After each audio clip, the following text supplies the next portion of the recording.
Hello everyone. मैं मिथुन सिंह स्वागत करता हूं आप सभी का। आशा करता हूं आप सभी बहुत अच्छे होंगे। झारखंड टैट को लेकर देखिए एक बड़ी खबर आ रही है, सबसे बड़ी खबर, क्योंकि अब जो है इसमें सीएम साहब का नाम भी जो है इन्वॉल्व हो चुका है। अब आप बोलोगे कि सीएम साहब से क्या लेना देना है जीटेट का, तो देखिए ना चाहते हुए भी अब सीएम जो है पूरे राज्य का मुखिया होता है। पूरे राज्य की जिम्मेदारी जो है सीएम के ऊपर होती है। तो फाइनली स्टूडेंट जो है एक्चुअली रामदास सोरेन जी के पास भी गए और उनकी तरफ से ना मैं ना फ्रस्ट्रेटेड फील करता हूँ कि झारखंड में जितने शिक्षा मंत्री होते हैं वो लुल टाइप के क्यों होते हैं। लुल कहने का मतलब है बकलोल टाइप के क्यों शिक्षा मंत्री बना दिए जाते हैं। इन क्वालिफिकेशन सबसे पहले तो इससे पहले जो जो इस दुनिया में नहीं रहे हैं, मैट्रिक पास थे वो, लेकिन शिक्षा मंत्री थे। इसके बाद वैद्यनाथ राम आए जो कि टीचर रह चुके हैं, लेकिन उन्होंने सिलेबस ऐसा बनाया जेटेट का कि देख कर के ना रूह कांप जाएगी लोगों की कि जेटेट पास कर पाऊं या नहीं। ये टुच्चा सा एग्जाम हुआ करता था, लेकिन इसको आईएएस का भी जो है आईएएस पे पावर 5 बना दिया गया। इतना समझ लो, आप जो मैथमेटिक्स समझ सकते हैं इतना समझ लो। पावर जो है, जो आईएएस सिर्फ सिंपल एग्जाम हुआ करता था उसको भी 5 टाइम्स जो है ये बढ़ चुके हैं। तो ये क्या है, मुझे नहीं समझ में आ रहा। फाइनली सीएम साहब को जो है इसमें इन्वॉल्व किया गया है।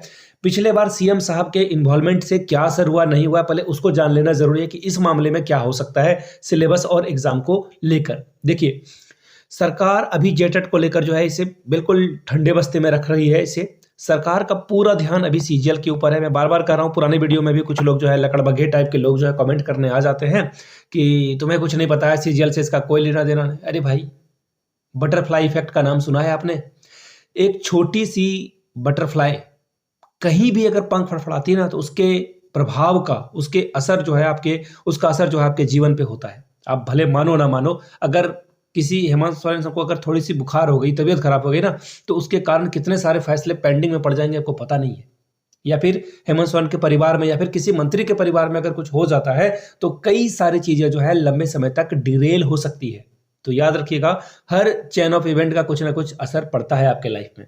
तो ये बेवकूफ़ी वाली बात मत करना कि सीजीएल से कुछ नहीं होगा। सीजीएल को लेकर सरकार अभी फंसी पड़ी है।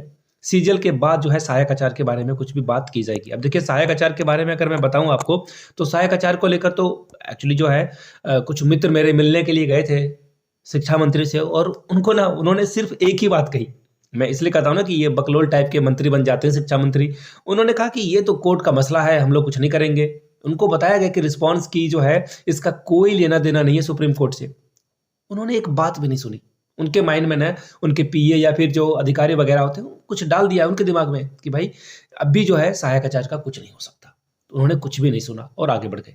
तो ये पुराने चीजों को देखिएगा। और हाँ, सहायक आचार्य को लेकर अगर मैं बात करूं, तो हम लोगों ने जेटेट इज इक्वल टू सीटेट को लेकर जो जो बातें रखी थी, हम लोगों के जो प्रतिनिधि मंडल थे वो मिले जाकर के हेमंत सोरेन से, शिक्षा मंत्री से, लेकिन कहीं से कुछ भी रत्ती भर का जो है फायदा नहीं हुआ।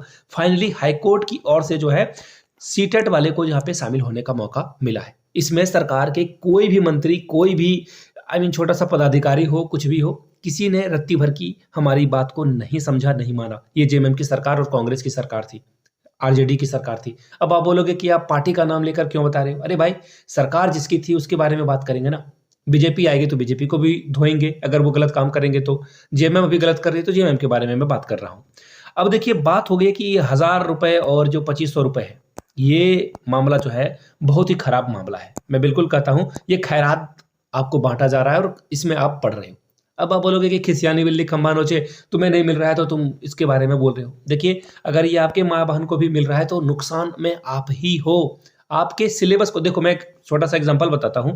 ये सिलेबस निकालना या एग्जाम लेना, इसका कैलेंडर लेना, ये कौन सी बड़ी बात है? एक पात्रता परीक्षा, ये सिर्फ और सिर्फ एक पात्रता परीक्षा है। सपोज करके देख लो ना, इसके सिलेबस के लिए आपको जो है नारा, आंदोलन और जैक ऑफिस के सामने जाकर धरना प्रदर्शन करना पड़ता है। सोच के देखो आप किस स्तर पर जो है झारखंड में जो है गंदी राजनीति हो रही है। और आप बोलते हो कि ठीक है, 1000 रुपए दे दो काम चल जाएगा, 2500 रुपए दे दो काम चल जाएगा। सोच के देखो आपकी कितनी जो है समस्याएं आने वाली है। अब देखिए, एक विज्ञापन है, विज्ञापन जो है सौंपा गया है, उसके बारे में भी बात कर लेते हैं। एक्चुअली होना जाना तो इससे कुछ है नहीं, इसलिए मैंने ये पूरी भूमिका बांधी। देखिए, यहाँ पे रिसीविंग दे दिया गया कि हाँ, आपके बात को रिसीव कर लिया गया है। मैं पेन चेंज कर लेता हूँ, यहाँ से आप देख पाएंगे।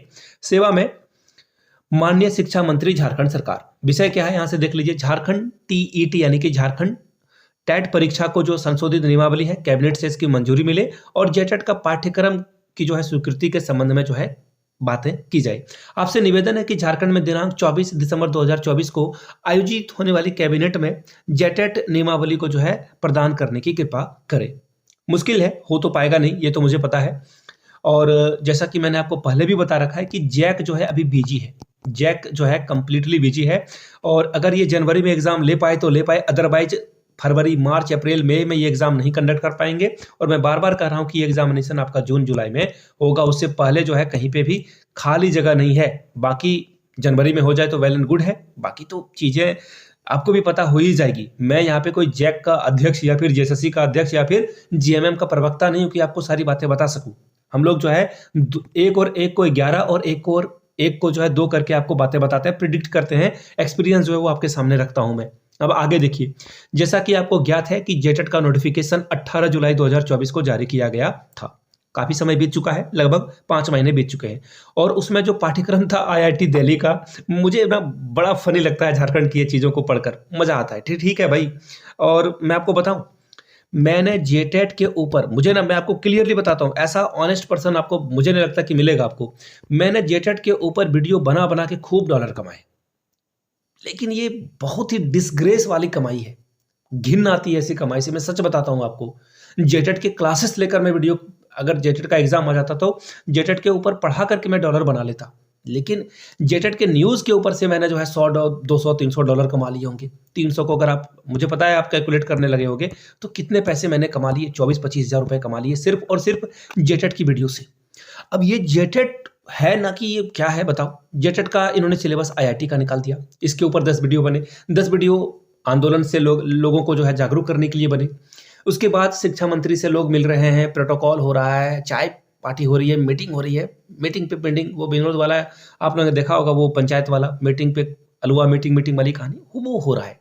वीडियो बना रहा हूँ, डिसग्रेस है और कुछ नहीं है। मैं कुछ नहीं कहूंगा इसके बारे में। अब देखिए, विभाग की ओर से जो है सभी औपचारिकताएं जो है पूरी कर ली गई है। बिल्कुल सही बात है, विभाग ने जो है ग्रीन सिग्नल दे दिया है कि हाँ, सिलेबस को एडिट कर लिया गया है और इसे जो है एक जो एवरेज स्तर होना चाहिए, जो स्टैंडर्ड होना चाहिए, उस स्टैंडर्ड का बना दिया गया है। ये जो बहुत ही टफ लेवल है। अब बताओ, आईआईटी के, मैं आपको बताया ना कि आईएएस में पावर 5 कर दो, ऐसा सिलेबस बनाया गया था। अब जो है इसके बारे में बात की जाए। आगे देखिए, यह भी ध्यान देने योग्य बातें हैं कि जेटेट का जो आखिरी परीक्षा हुई थी 2016 में, उसके बाद ही ये आयोजित होने जा रही है। लेकिन आवश्यक है कि नया पाठ्यक्रम को शीघ्र ही जैक के द्वारा उपलब्ध कराया जाए। अतः आपसे अनुरोध है कि 24 दिसंबर को जो कैबिनेट की बैठक होगी, इसमें जेटेट के पाठ्यक्रम को जो है आप लोग क्या करें, मुहर लगा दें और फिर जो है एग्जाम की प्रक्रिया सुचारू रूप से चले। अब देखिए, एग्जाम इसलिए नहीं हो सकता है क्योंकि अभी एडिट का ऑप्शन नहीं खुला है। पेमेंट में बहुत सारे लोगों का पेमेंट जो है फंसा हुआ है, तो वो पेमेंट होगा। और भी 10 तरह की चीजें हैं। तो फिलहाल अगर आप मेरी बात को मानोगे तो ये डेफिनेटली एग्जाम अब भी लंबा समय चलने वाला है, जुलाई से पहले नहीं होगा। बाकी आप तैयारी कर रहे हैं, करते रहें। और जो लोग ग्रेजुएशन करके बैठे हैं, प्लीज पीजी जरूर कर लें, आगे फ्यूचर में आपके लिए काम में आएगा। सिर्फ सहायक आचार्य या फिर जेटेट के एग्जाम की तैयारी में ना लग रहे, कुछ ना कुछ कोर्स वगैरह करते रहें ताकि आप जो है फ्यूचर में कुछ काम में आ सके आपका ये। तो प्लीज पीजी कर लें, कुछ लाइब्रेरियन की डिग्री कर लें, या फिर आप जो है नर्सिंग वगैरह कर लें। कुछ ना कुछ आप जरूर कर लें, आपके सब्जेक्ट के अकॉर्डिंग जो बन पाता है।